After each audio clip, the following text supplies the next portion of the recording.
വാർത്തയിലേക്ക് പോയ പ്ലാച്ചിമടയിൽ കൊക്കക്കോളയുടെ കൈവശമുള്ള ഭൂമി സർക്കാർ ഏറ്റെടുത്തുവെങ്കിലും ഇരകൾക്കുള്ള നഷ്ടപരിഹാരം വിതരണം ചെയ്യാൻ നടപടിയായിട്ടില്ല.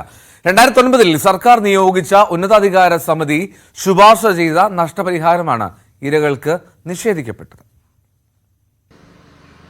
2000 Hindustan Coca Cola beverage private limited പ്ലാച്ചിമടയിൽ കൊക്കക്കോള പ്ലാന്റ് സ്ഥാപിച്ചത്. ശുദ്ധജല ദൗർബല്യവും മാലിന്യ പ്രശ്നങ്ങളും രൂക്ഷമായപ്പോൾ 2002 പ്രദേശവാസികൾ കൊക്കക്കോളയ്ക്കെതിരെ സമരം തുടങ്ങി. കേരളം കണ്ട ഏറ്റവും വലിയ പോരാട്ടത്തിന് പ്ലാച്ചിമട സാക്ഷ്യം വഹിച്ചപ്പോൾ കോള കമ്പനി ജനങ്ങൾക്ക് മുമ്പിൽ മുട്ടുമടക്കി. 2004 കൊക്കക്കോള കമ്പനി പ്ലാച്ചിമടയിൽ ഉൽപാദനം നിർത്തി. ലക്ഷക്കണക്കിന് ലിറ്റർ ഭൂഗർഭജലം കോള കമ്പനി ഊറ്റിയെടുത്തതോടെ പ്രദേശത്തെ കിണറുകളും നെൽപ്പാടങ്ങളും വറ്റിവരണ്ടു. അവശേഷിച്ചിരുന്ന ജലസ്രോതസ് മലിനമാവുകയും ചെയ്തപ്പോൾ നഷ്ടപരിഹാരത്തിനായി പ്രദേശവാസികൾ സമരം തുടർന്നു.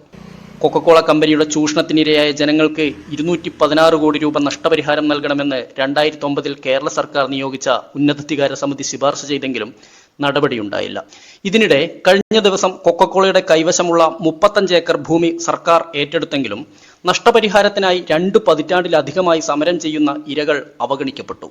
ഉന്നതാധികാര സമിതിയെ നിയമിച്ച സർക്കാർ പിണറായി വിജയനാണെങ്കിലും ശരി, ഇവിടുത്തെ മന്ത്രി കെ കൃഷ്ണൻകുട്ടിയാണെങ്കിലും ശരി, പറയേണ്ടത് ആദ്യം നഷ്ടപരിഹാരം ഞങ്ങളുണ്ടാക്കിയ ഉന്നതാധികാര സമിതി മാനിച്ചിട്ട് നിങ്ങൾ നഷ്ടപരിഹാരം കൊടുക്കാനുള്ള വ്യവസ്ഥ ഏർപ്പാടും ചെയ്യൂ എന്ന് പറയാതെ ഈ കൊള്ളക്കാരനും കള്ളനും പ്രതിയും തരുന്ന സ്ഥലം വാങ്ങിയിട്ട് അത് വേറെയാണ്, നഷ്ടപരിഹാരം വേറെയാണ്, ഇത് വേറെയാണെന്ന് പറയുന്ന ജനങ്ങളെ കള്ളന് കഞ്ഞിവെച്ച രീതിയിലുള്ള നടപാടി. ഞങ്ങളുടെ വെള്ളത്തിനെയൊക്കെ വെള്ളമല്ലേ മനുഷ്യന്റെ ജീവിതം, അത് വെള്ളവും നാശമായി പോയി. ഞങ്ങൾക്ക് പിന്നെ നഷ്ടപരിഹാരം വേണ്ടേ?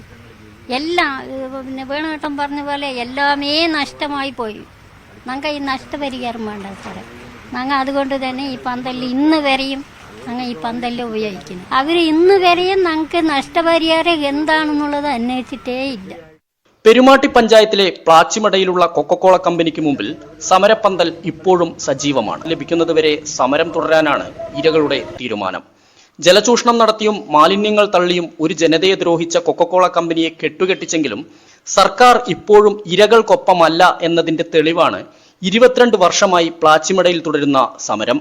കേരളത്തിൽ ഒരു ജനകീയ സമരം വിജയിക്കുക എന്നത് അത്യപൂർവമാണ്. ഇതിനൊരു അപവാദമായിരുന്നു പ്ലാച്ചിമട. ഐതിഹാസികമായി പ്ലാച്ചിമട സമരം വിജയിച്ചെങ്കിലും ഇപ്പോഴും നഷ്ടപരിഹാരം പോലും കിട്ടാതെ നരകയാതന അനുഭവിക്കുന്നവർ ഒരുപാടുണ്ട് ഇവിടെ. സർക്കാർ ഈ ഭൂമി ഏറ്റെടുത്തെങ്കിലും ഇതിന് പരിസരത്തുള്ള ജനങ്ങൾക്ക് കൃത്യമായി നഷ്ടപരിഹാരം നൽകാൻ സർക്കാർ ഇനിയും അമാന്തിക്കരുത്. പ്ലാച്ചിമടയിൽ നിന്ന് ക്യാമറാമാൻ പ്രജിത്ത് കോങ്ങാടിനൊപ്പം എസ് വിനേഷ് കുമാർ, ന്യൂസ് 18.